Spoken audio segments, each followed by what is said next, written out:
This is the preamble to the show before YouTube says we're live. Good morning. I'm Bear from the internet. Can you hear me? Of course you can hear me. Hopefully you can hear me. I'm looking at the live chat. Probably not, though. It's the 17th of July, 2024. We're going to do the brief today. And we're live. Can you see me? Can you hear me? What's up, everybody? 5x5 Bear. That's cool. Hi, 17 July 2024. And we're going to do the brief today. I've got this television up on the screen, up on the wall that I put up there in order to be able to read comments for the live stream. And I got to do some research on that. I'll probably prototype that on Thursday night for Patreon because it's a little bit more lenient of an an audience rather, because I don't see any comments up there, but I do see them on the laptop. 2-5 Striker Cade. Appreciate you. Get on with the brief, Bear. You're supposed to have brevity. You're wasting my time. Okay, you're right. I apologize. Except, man, not really. 17 July 24. On Saturday, Taiwan's forces were on alert as China conducted, quote, multiple waves of missile test launches, end quote, in Inner Mongolia. Because that's what Mongols are known for, right? Ballistic missiles, eating sheep. What's that? Artger, Artger. It's channeled these Mongolian dudes that just eat sheep and like drink rice wine and listen to records in the snow while they feed their dogs scraps. It's amazing. I want to hang out with those guys, teach them the word. And the word made flesh. But I digress. So Mongolia is throwing ballistic missiles on Saturday. Then on Monday, the Chinese Navy reported on its fourth joint patrol with Russia, which had entered the South China Sea. The joint military exercise at the southern Chinese port involved the participation of 7 ships in total, with 3 frigates, 1 destroyer, 2 corvettes, and an oiler. Now, how they got the corvettes into the water without them sinking, I'm not entirely positive. Very low ground clearance on those things. They're very fast. But yeah.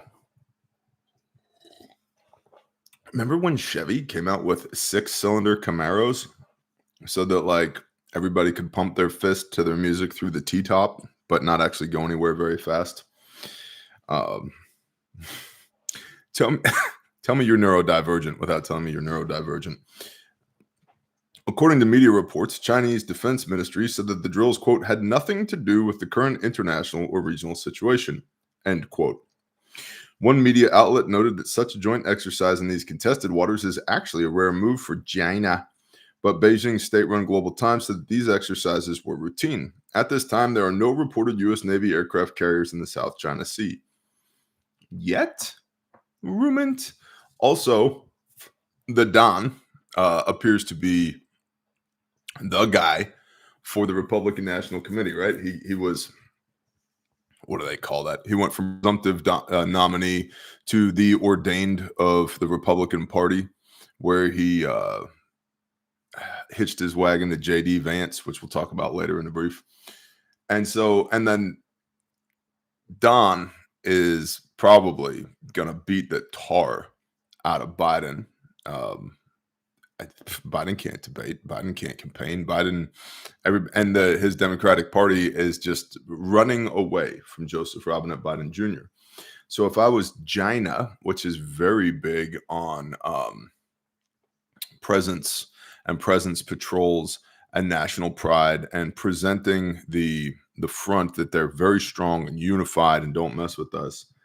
And because we know how Don feels about China, it makes absolute sense that I would run some military drills with Russia right now, with Don being the presumptive president of the United States of America, if voting still matters. And I'm not convinced that it does.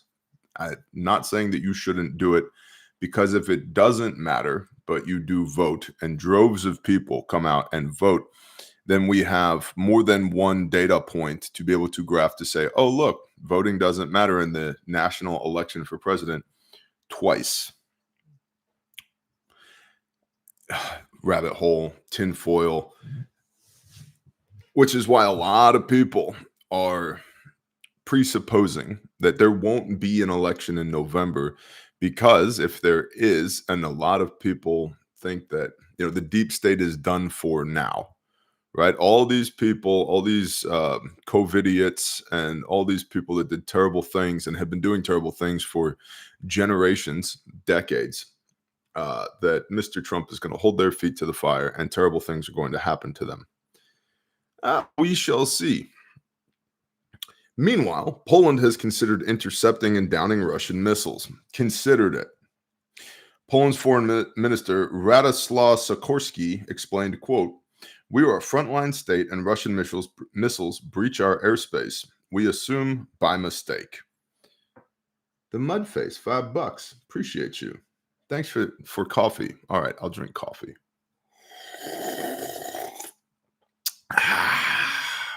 ASMR coffee time with Bear. Thank you.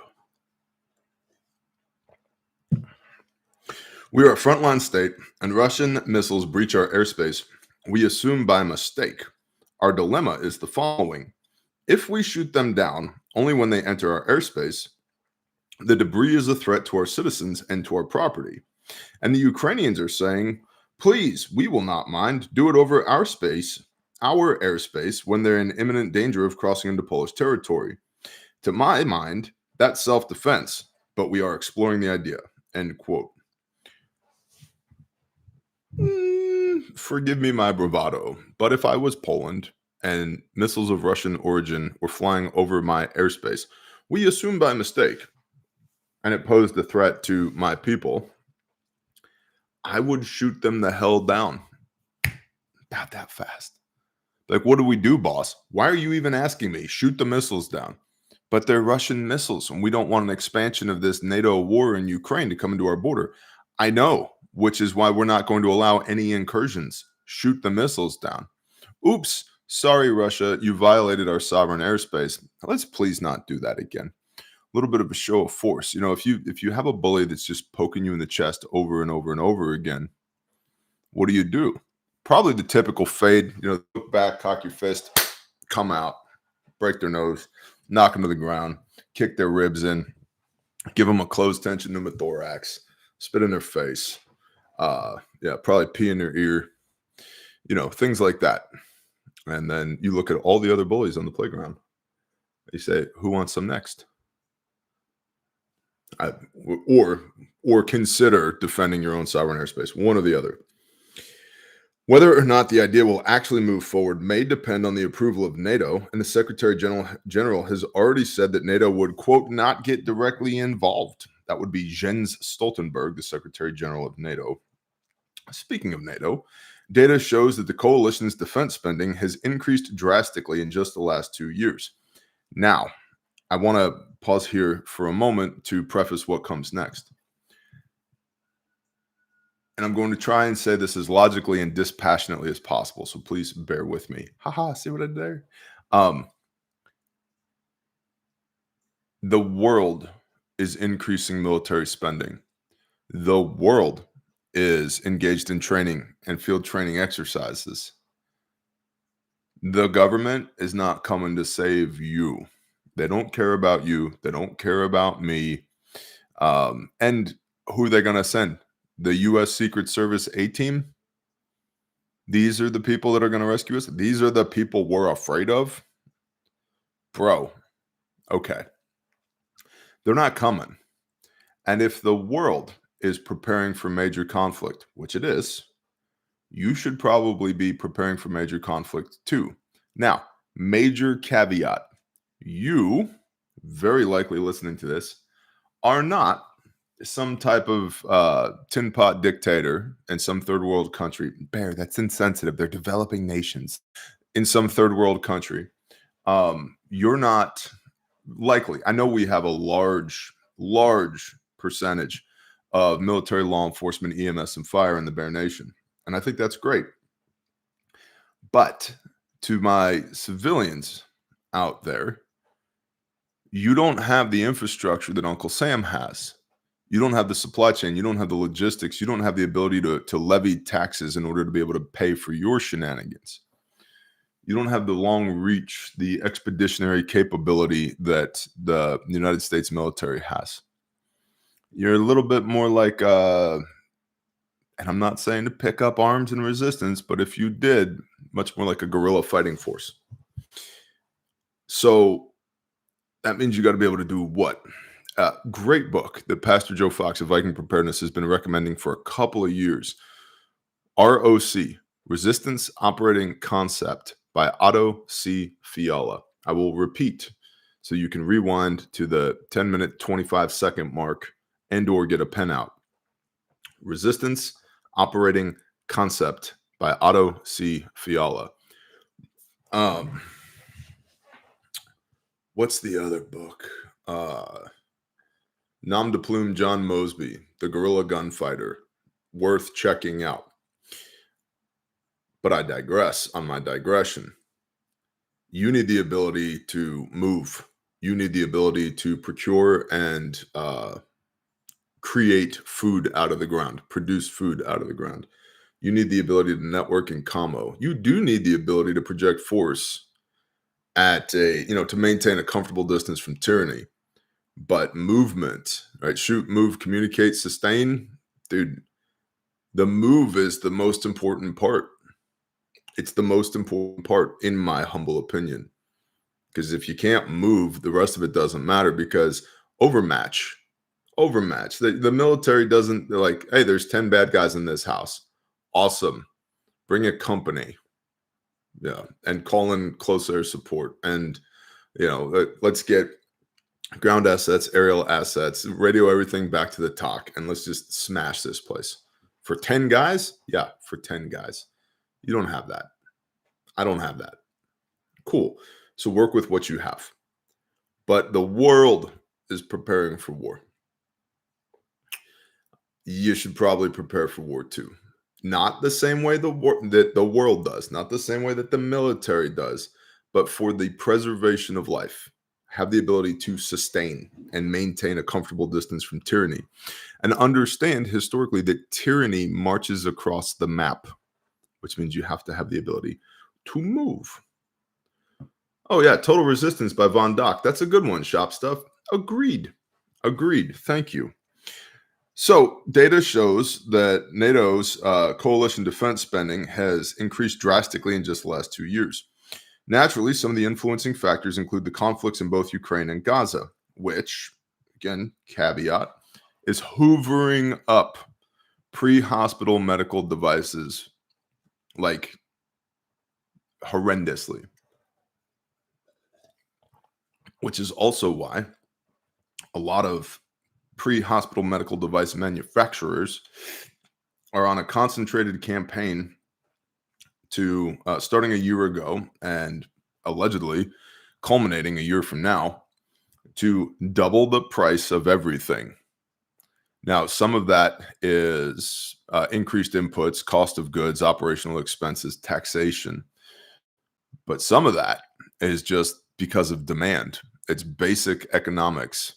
When demand exceeds supply, prices go up. When supply exceeds demand, prices go down. So there's lots of things like tourniquets, gauze, bandages, hemostatics. Oh my gosh, hemostatics going through the roof. And they're going to continue to go through the roof because a year ago, some certain manufacturers who shall remain nameless here basically started issuing memorandums to all of their wholesalers saying, hey, we're doubling prices over the next 24 months. Just be aware of that. Oh, okay. Cool. Bend over and take it. Got it. So,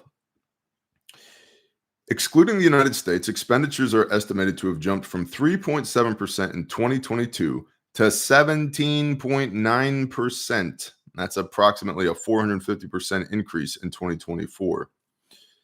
18% of GDP spent on defense. Remember, NATO minimum standard is 2%. 2%. Yeah. from 3.7% in 2022 to 17.9% in 2024. You think something's coming? I don't know. They think something's coming. The NATO member countries positioned near Russia are urging for the maximum spending target of 2% to be raised. Like push that number up. Okay. The minimum spending target of 2% to be raised. It should be more than 2% of GDP spent on defense. The Estonian defense minister, the president of Poland, who we're going to talk about in a minute, Greece's prime minister, and the Lithuanian defense minister have all called for anything from 2.5% to 3% as the new ideal target, which would represent a 25 to 50% increase. Within the current spending target is another indicator. Last year, only 10 member countries were meeting the 2% minimum. But this year, 23 countries are meeting the minimum. Something's coming, boys and girls. I'm not an advocate for something to come. Something wicked this way comes. What was the name of that band? Iced Earth. You guys remember Iced Earth back from your metal days 20 years ago? Like some kind of like thrashy power metal stuff? Yeah, something wicked this way comes. No, or was that Children of Bodom? I think it might have been Children of Bodom. I think it was Children of Bodom. Okay. Anyway, dude, I need more coffee and less neurodivergence this morning. I saw Iced Earth in concert. They were pretty good. They were all right. There's like two types of bands, but we're here now. We're going to camp here for 30 seconds. There's two types of bands. Bands that are better live than they are recorded, and bands that are better recorded than they are live. And that doesn't mean that bands that are better recorded than they are live are in any way bad bands. But the best bands, in my opinion, are the ones that like even a world-class, up-to-date, modern recording facility can't capture the essence of the performance of the music. Then you see those people live and it's like, damn, bro. Like, you guys are amazing. Those are my favorite bands. And I'll give you an example outside of the metal genre. One of the top 3 shows I've ever seen in my life, the Dead South in Tulsa. They were incredible live. That just stage presence, performance, crowd work. Like, they were incredible live. They are performers, not just musicians. They're also incredible musicians. Those are the best bands, in my opinion. It's like a treat to see them live, because I could listen to the album at home. You know what I mean? All right, continuing. Of course, NATO countries are also concerned about the potential for a second Trump presidency, which would almost certainly slash contributions from the United States. Former policy chief for the Secretary General, Fabrice Potier, commented, quote, "If Trump comes back to power," Potier, that's your name, bro? Okay, whatever. That just, Potier just instills fear into the hearts of his enemies. I see my handle moving. Did you get the baby put down? You did? Would you try triangle choke this time or what? No, you didn't? Here, you want to click the buttons on that? Because I don't know how to make the comments appear up there. And there's 874 people here, and I'm trying to be respectful of their time and not live chat. There it is. Look at that. He who finds a wife has found a good thing. Oh, they're right there. Shop stuff. Never mind. It was me. Megan Ginger. How's Squish? She's great. She's sleeping. Dragon Keeper. We love you, Bear. Look, I'm not even looking at the screen, guys. Cat. Yup. Loretta. Jason. Awesome one. Jupiter. Sheepdog. Look at that. It works. The Tradesman. What's up, bro? Well, the question is, can we see it if we're sitting over Yeah, I don't know. See, they don't even know that over there exists because we haven't filmed anything. Well, Patreon does. But we haven't filmed anything over there yet because we haven't finished the podcast side of the room, because this is technically the podcast people. The people who are listening on the podcast right now are like, he's gone. He's all the way gone. They're like, next. I wonder what Andy's talking about today. I wonder what Hormozy's talking about today, because Bear's all the way gone. Green. Green screen amazement. What if we get like locked in like a hole? Look, you guys can see yourself. Look, that's you up there. And then it should go to infinity, right? At this point. Look at that. Goodness. Look at that. Oh my God. Wow, that's an interesting effect. You're getting so Oh close. no. Which is funny because I opened the brief saying, hey, I'm going to try and be a good steward of your time today. And I'm probably not doing that. So focus. Focus. No, I love you. You can interrupt me at any time. I mean, these people are cool too, but they're not you. I haven't hitched my wagon to any of them. You know what I mean? Yeah. All right. What's up, Refuge? Fabrice Poutier, whose name instills fear into the hearts of his enemies, commented, if Trump comes back to power, the laggards will have to really be creative and raise their spending plans, end quote. After the recent attempted assassination spectacle, by the way, guys, avoid roofs that have a 5-degree slope to them. Apparently, they're super dangerous. Super duper dangerous. Yeah, that's why the director of the United States Secret Service said the reason they didn't put any counter snipers on that roof that Woods was shooting from was because it had a sloped roof and that was dangerous. Yeah. Tell me you run. Sloped like that. I know it. I know. Tell me you run inside jobs without telling me you run inside jobs. It's yeah. And then she was like, and the buck stops with me. It's like, cool, you're fired. Like I'm probably going to prison. Except she still has her job. So because that's the Democratic version of taking responsibility, diversity, equity, inclusion hire. And we have a lot of women inside of our organizations. And so it's not that I have anything against women. I have a lot of things against incompetent people. And she very clearly was installed not because of her competency, but she was installed in order to be the fall guy for some type of plot to take out the former president of the United States of America and get a pass because diversity, equity, inclusion. It was not that difficult for her at Pepsi Security. Yeah, all the roofs are flat at Pepsi, Dudley. That's correct. Oh, After the recent attempted assassination spectacle, Trump's potential win is generally considered more likely than ever. Just days after that event, former President Donald Trump selected Ohio U.S. Senator J.D. Vance, which I'll be honest, I had no background on until this guy was selected as vice president. I was like, I literally said out loud, I was like, who the hell is J.D. Vance? So sorry, guys. I wasn't keeping up on politics in Ohio. I apologize.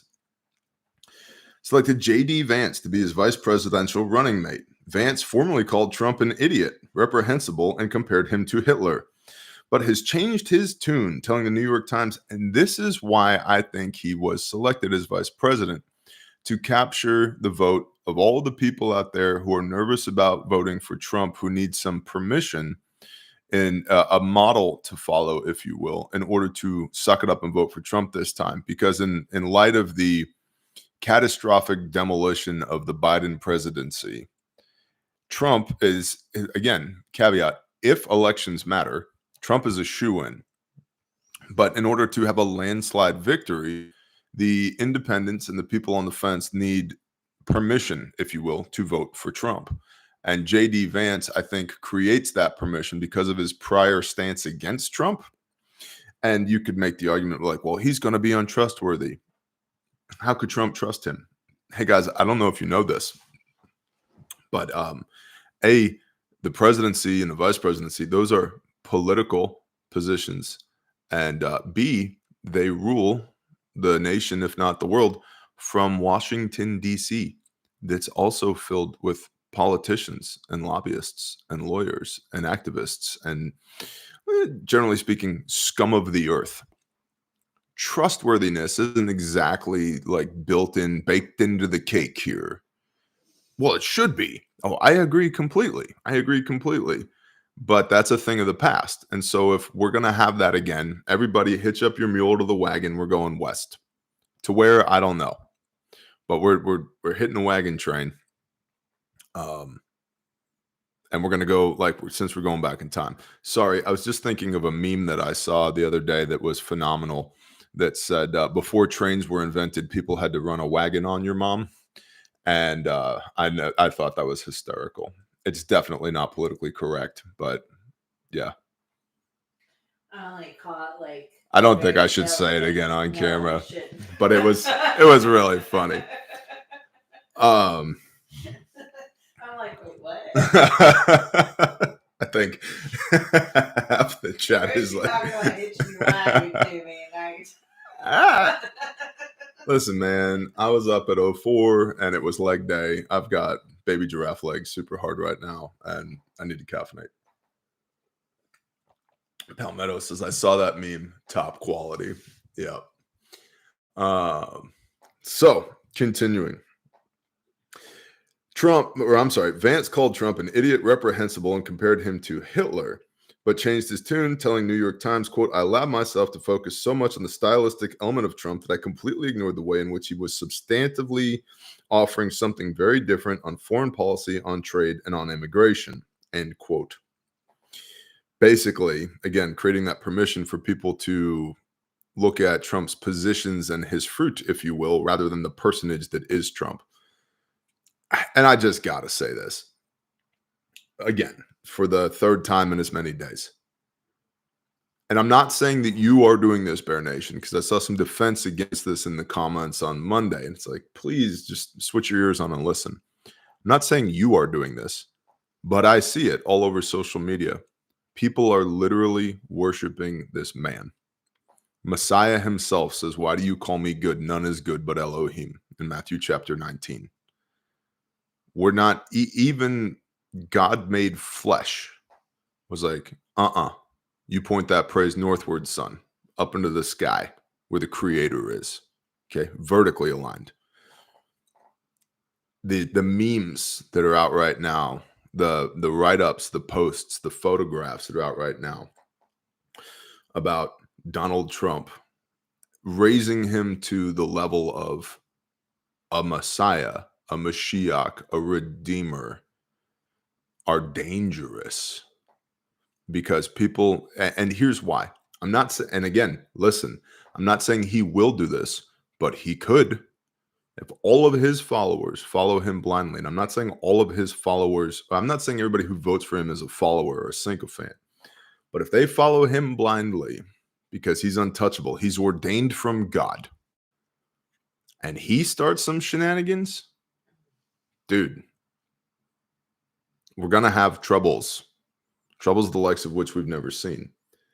And gosh, I'm so tired of having to caveat stuff because people don't listen. They're driving down the road at 80 miles an hour with a coffee in one hand, trying to do their makeup with the other. Bear, passively listening, air quote. But Bear said, listen in context. I'm not saying that he will. I'm saying that he could. But he's definitely not the Messiah. He's definitely better than Joe Biden. 100% better than Joe Biden, in my opinion. But he is a man. When God became flesh, God actual, he said, you don't call me good. You call Elohim good, the creator good. So there's a model in that for us. Definitely pick the better option politically, but worship no man. It was deliverance, divine hand of God. Okay, cool.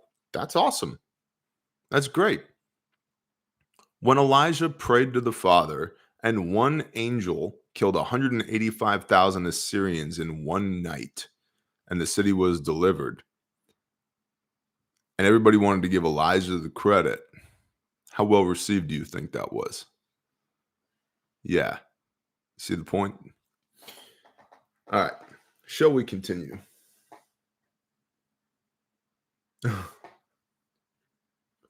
Cross the table with Bob. Why do you worship the golden Trump? They make statues of him and cry out for help. Oof. Yeah. Meanwhile, the 1.3 million, this is interesting. The 1.3 million member Teamsters labor union may not be endorsing Biden again this election. Now listen, if you got a body to hide, they will find a football field and make it go away. The Teamsters are likely to not endorse Biden this election. It's a key labor endorsement that, should it indeed fall through in the next few weeks, would be a blow to Biden's reelection bid, only strengthening Trump's position. That is the brief for today. I have an article that we could look at. Again, trying to be respectful of everybody's time. Real quick, we'll do the highlights. From RT, Russia NATO war extremely close, according to the Polish president Andrzej Duda. Polish President Andrzej Duda has warned of an imminent war between Russia and NATO if Kyiv fails to secure victory in its conflict with Moscow. Cool. Quote, "We cannot allow Russia to win this war, because if we let Ukraine lose, then a potential war between Russia and the West will be extremely close," end quote, Duda said, slamming Moscow's operation against Kyiv as a manifestation of Russian imperialism. He also claimed that Vladimir Putin would want to attack further and further if allowed to win against Ukraine. Duda claimed that NATO is unanimous in considering Russia, quote, "the greatest and direct threat to the security of the bloc," and signaled that despite being a defensive alliance, it's gearing up for a war with Russia. And that's kind of the takeaway here. In the mouths of two or three, let a thing be established, right? They are gearing up for a war with Russia. And if this potential war with Russia is an existential threat, then just listen again before you comment out of emotion. If it's an existential threat, cool. Go now, go hard, go fast, utterly destroy the resistance ASAP. Now, I happen to know some legit operators. Like, I'm not saying that word in any derogatory fashion. I say it all the time with people who pretend to be operators on the internet, but these are actual operators. And how shall I say this without getting anybody in trouble? The rumor is, how's that for a qualifier? The rumor is that Russia hasn't even committed their primary fighting forces yet.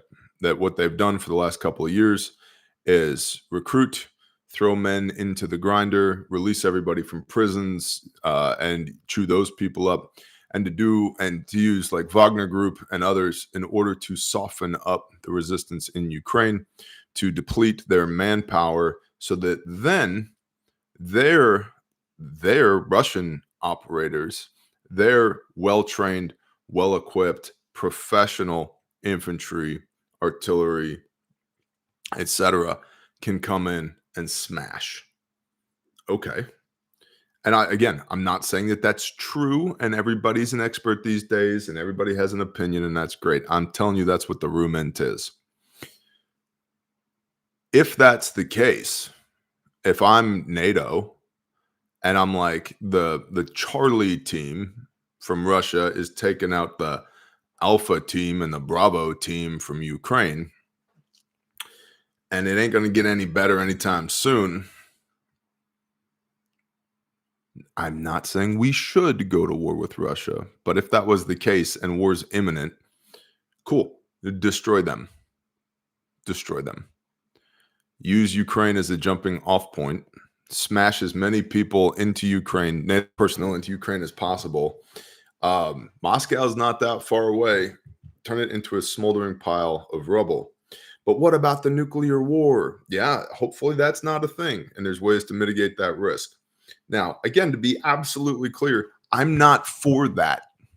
Knowing what I know right now, knowing that Lindsey Graham is openly talking about extracting $13 trillion worth of mineral wealth from Ukraine, the war hawks are not my friends. But I would, if this was an existential threat, actual, not painted by the media in order to be one, if it was an actual existential threat, cool. Destroy your enemy completely. That's what I would do. Like, let's go. Let's go. Oh, what's that, an Su-57? That's cute. Meet the F-22. Meet the F-35. Boys, have at it. But I digress. I can also tell you, here in America, at least certain facets of our ability to project force as an expeditionary military are severely understaffed because the good people, many of them, do not want to sign up for military service because they don't want to be subjected to 87 genders and diversity, equity, and inclusion. And no, they want to fight and win wars. So we may not be as squared away as we think we are either. How that mental calculus is going, that cost benefit analysis, I don't know because I'm not involved in those conversations. But if I had the capability and the capacity to crush my enemy today, I would. Bad news doesn't get better with time. It's better to choose the time and the place, speed, surprise, violence of action, overwhelming force, and just smash the living shit out of the bad guys. Destroy their morale, destroy their ability to perpetrate a war in the first place. That's my 2 cents. Listen, boys and gerbils, while the entire world is preparing for war, and a lot of people, because of this Trump assassination attempt, are stockpiling bullets, if you will, please don't forget about beans and Band-Aids. It's kind of like a triangular 3-legged stool, if you will. You pull one of the legs out, the other 2 don't matter. Okay, so beans, Band-Aids, bullets. A lot of people are hyper fixating on bullets right now. If you don't have enough bullets or jelly bean launchers, then, and you have the money, go for it. But instead of your 4th or 19th AR-15 platform and 100 more PMags and 10,000 more rounds of ammo, and I'm speaking in hyperbole. Not everybody buys like that. I know. I'm exaggerating to make a point. But instead of investing in a capability you already have, if you don't have beans and rice and corn and wheat and canned food and the ability to make more canned food and the ability to produce food, vegetative and animal agriculture, lean in that direction. And if you don't have Band-Aids, trauma medicine, pre-hospital medicine, lean in that direction. The fact that a guy got shot in the ear and all of social media is prioritizing buying more weapons. Well, and they're going to be like, yeah, because the Democrats are going to try and outlaw weapons, and the Republican Party has dropped all, support of defense of gun rights off of their agenda for 2024, 2025. Yep, writing on the wall. Got it. But dude, you don't have gauze and pressure bandages? Like, those bullets go both ways. And trauma medicine is pre-hospital care. That's what it is definitively. And a lot of people will go, well, we don't have a hire. There's nobody to elevate to. Cool. Network. Find a veterinarian, find a local doctor, find a former medic, a paramedic, a nurse, a dentist, whoever you can. Network. Bring them into your group and empower them. That's your hire. What do? I don't know. The medics in the Civil War were cutting people's legs off because it was all they had. We're, in many cases, better than that now. And I'll add, an ounce of prevention is worth a pound of cure. So that goes back to that whole guerrilla thing, standing up against a conventional threat that does have air superiority and EW, electronic warfare. Bro, nope. But what do you do if somebody gets shot, stabbed, blown up? Well, you got to take care of them pre-hospital, but then you need some kind of hire, somewhere to take them to. And if you do pre-hospital care correctly, you substantially increase their survivability, even in austere environments, third world countries where hire is a tent that has clean rags and clean water in it. Okay, cool. What about rehabilitation? Yeah, we're going to have to figure those things out. And that's all if the balloon goes up. Thus far, Refuge's kits have been used to save 125 lives to date, all of which is rule of law, as much as we have rule of law today. All of which is having the ability to elevate to higher, whether those were military saves, law enforcement saves, EMS saves, firefighter saves, or civilian saves.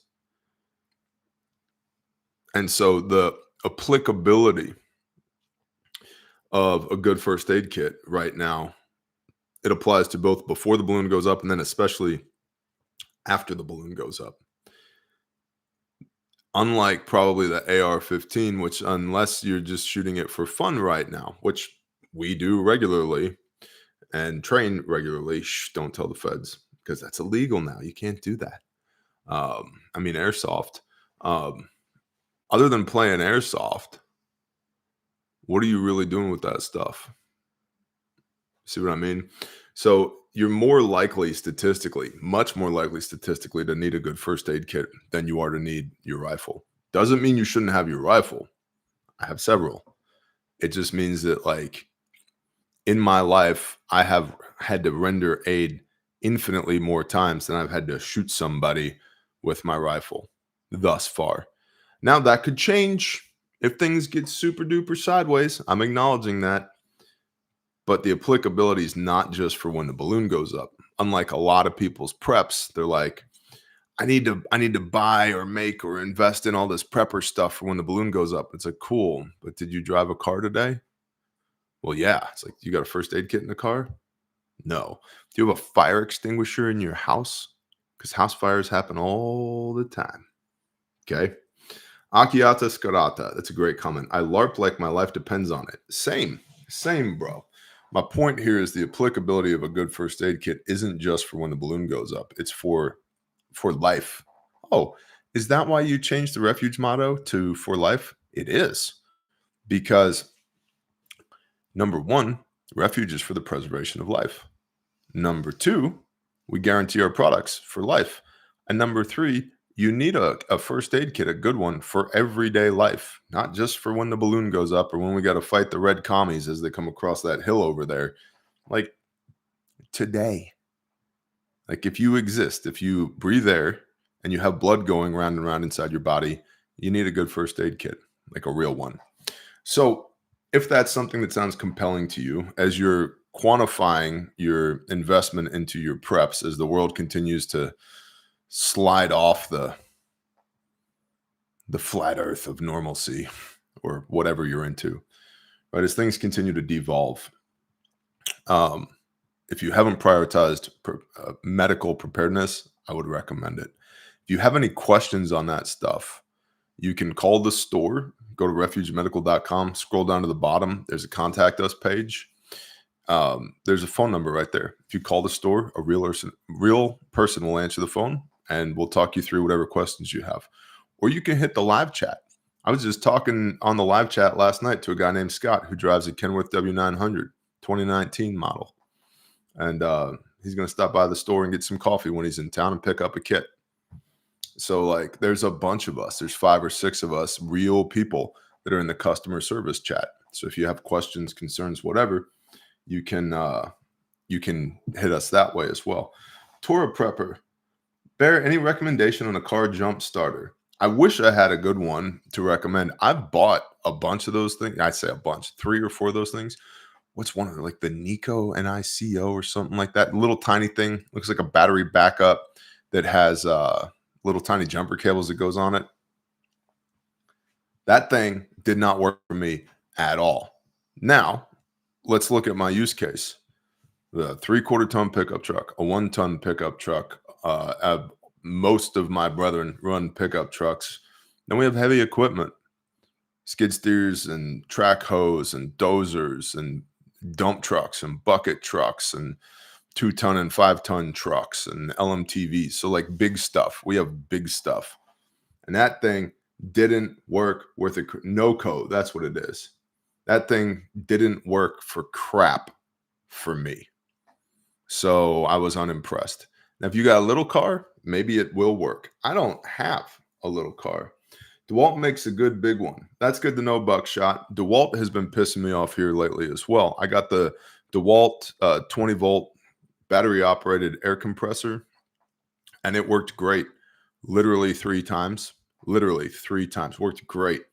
The 4th time I needed it, That dirty SOB wouldn't start, wouldn't run, no lights, no nothing, nothing. 6 different batteries on it, wouldn't run. It's like, this is terrible. This is terrible. And I used to be hardcore DeWalt guy, 10, 15 years ago. And frankly, I think their quality is suffering a lot. And I genuinely believe in the marketplace that Milwaukee has usurped DeWalt, and that happened a long time ago. My issue is I have a lot of DeWalt's older 20-volt tools and a couple dozen of those batteries that I'm not really interested in investing thousands of dollars in replacing all my DeWalt stuff to get into the Milwaukee ecosystem. But if I hit the Powerball, or have like a huge windfall, I'll probably do that because DeWalt's really start to piss me off with their new stuff. And it ain't cheap. And so you buy it and it just doesn't work anymore. And then one of your batteries goes dead and won't charge again. It's like, oh, you want another 5, 6, 9 milliamp hour battery?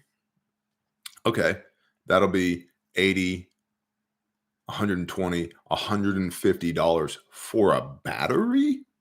What else does this thing do, bro? If I press the button on the side, does like a disco ball drop from the ceiling and dance music starts playing? $150 for a battery? It's unacceptable. Makita and Snap-on are losing their quality as well, says Steven. So, Craftsman 9 amp hour is $180 at Lowe's. Yeah. That's what I'm saying. I have a DeWalt 20-volt corded hammer drill that had several years of use on it when my 7-year-old was born. So let's say it's 10 years old. That thing is beast mode. Rides around in a toolbox on my 1-ton. I don't know. I've probably used it 500 times at least, heavily. It works great. The new stuff, it just isn't there. And yeah, it just isn't there. That's the show for today. Being respectful of your time. GrindstoneMinistries.com. If you need a Bible, come see us. If you want to do disaster relief stuff with us, come see us. Patreon link in the description. Best $10 you can spend on the internet. That's $10 per month. Gets you access to more than 5,000 videos and live streams in the backlog, all the write-ups, and then Monday, Wednesday, Friday exclusive videos that post on Patreon, plus the Thursday night 2-ish hour exclusive live stream every Thursday. That's on Patreon. It's $10 a month. And Caleb House, if you don't want, I'll tell you what, if you're into counter trafficking, not just anti-trafficking, if you've progressed beyond raped kids bad and want to actually do something about the problem, come see us at Caleb House, Caleb with a K, calebhouse.org. We're doing things to rescue and restore the least of these. And like I said, Refuge Medical, you could use promo code BearNation, and that'll get you free shipping on whatever you order in the store. Oh, the bare minimum. This guy right here. Listen up, jarheads. We just found in the sew shop a few of these in Marpat, Marine Pattern Woodland. Yeah. Haven't been able to get Marpat for well over a year. Thanks, Department of Defense, Defense Logistics Agency. We found some of these in Marpat Woodland. They're gonna go. They're gonna move because crayon eaters. So if you are currently chewing on a Crayola right now, refugemedical.com, click the bare minimum tab. You go to first aid kits, view all first aid kits, click the bare minimum tab, and then click the color Marpat. And then my old school guys and girls, M81 Woodland. We found some M81 Woodland as well. So this guy, the Bearfac 3.0, the flagship product of the company. We have this in M81 Woodland. Same thing. IFAX, view all IFAX, Bearfac, click, click, click. Then select M81 Woodland. We also have these in black multicam. And we have the SOB in M81 Woodland. This guy right here. the SOB and M81 Woodland. Those guys they're not going to last very long either. So if you're into that, oh my gosh, that was terrible. I don't throw well. If you're into that, go check it out at refugeMedical.com. Shall we pray? Yes, we shall, Bear. All right, cool. Let's do that. Oh, good morning, Father Yah. Father, thank you for the squeaky chair. Father, thank you for the rain and allowing us to wake up this morning. Father, thank you for brothers. Thank you for a good wife. Thank you for all of my children. And Father, all the things that you have blessed me with to steward as I do my best to walk in the model of Messiah. Father, thank you for all the things we take for granted. Father, thank you for all the hard things, the pain and the struggle and the heartache, all of which point us back to you and remind us that you are sovereign over everything, including the bad things, the things that we might not like, that hurt us deeply. Father, that you're in charge of that too. Father, that life is yours to give and it is yours to take away. And how awesome is it that you became flesh so that when we shuffle off this mortal coil, that is not the end of us. That our soul, that spark of life that comes from you, that belongs to you, would come home again because of the redemption of Messiah. Father, thank you for the comfort in that. Father, as we've lost people or are losing people, that we're not really losing them, that they were yours to begin with in the first place. And you so fiercely love them that you have relentlessly pursued them their entire physical life, that you might be able to bring one more of your children home. That is humbling and amazing, and we don't deserve that level of love and consideration, and yet you give it freely to those that love you. And so, Father, for all my brothers and sisters that are going through that right now, I pray that you just be near to them, that you would be indwelt in the moment, Father, that you would comfort them,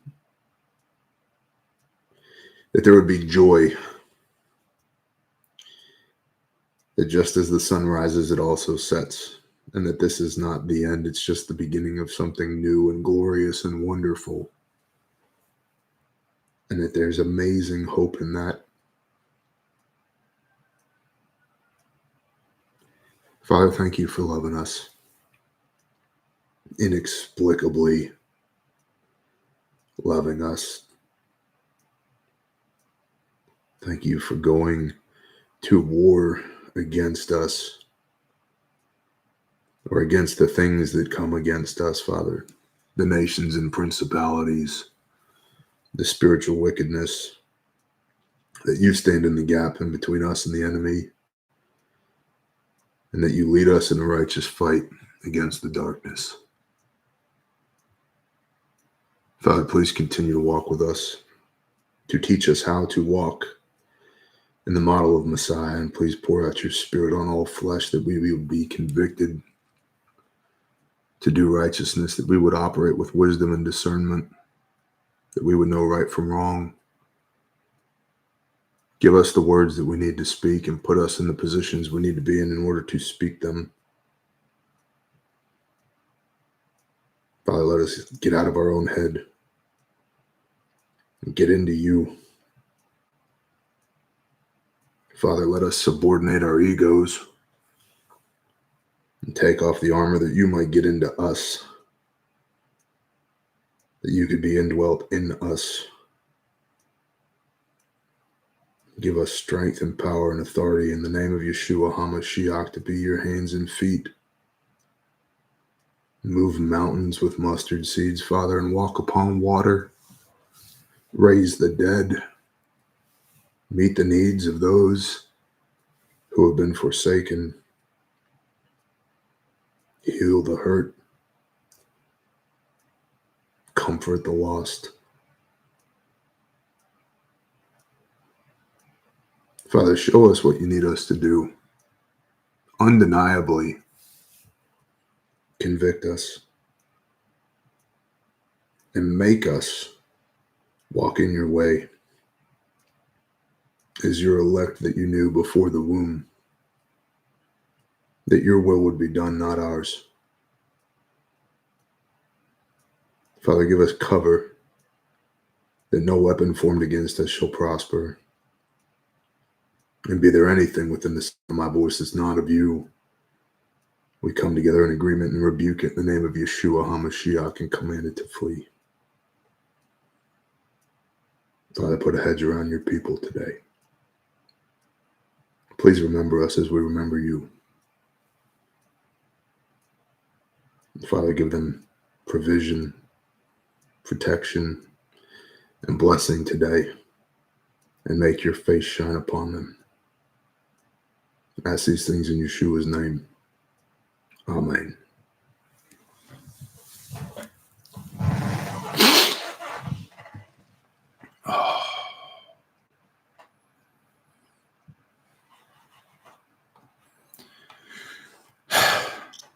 Well, so much for brevity.